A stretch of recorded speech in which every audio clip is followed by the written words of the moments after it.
اس لیے کہ کسی نہ کسی جگہ میرا اللہ کے ساتھ سودا ہو جائے، بے ہو جائے، اللہ تعالیٰ میری جان کو جنت کے بدلے خرید لے۔ کتنی جنگوں میں آئے؟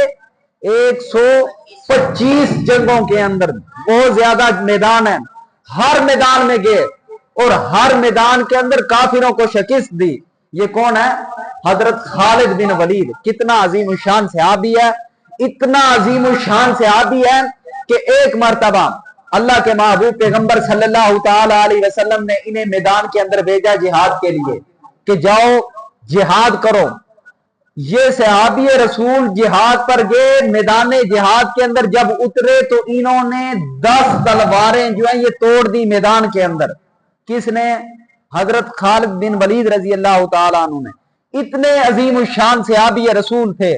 پھر یہاں تک بس نہیں ہے، ان کا وجود سارے کا سارا، پورے وجود پر تلواروں کے پچھ لگے ہوئے تھے، لیکن اللہ تعالیٰ نے انہیں میدان جہاد کے اندر شہادت نہیں دی۔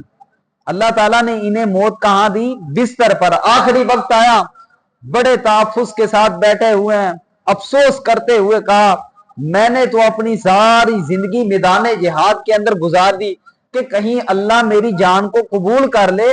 اللہ نے تو میری جان کو خریدا نہیں ہے، شاید اللہ نے میرے حصے کے اندر یہی لکھا تھا کہ میں نے اپنے بستر پر شہید ہونا ہے، بستر پر مجھے موت آئے گی، لیکن انہیں شہادت کا مقام نہیں ملا۔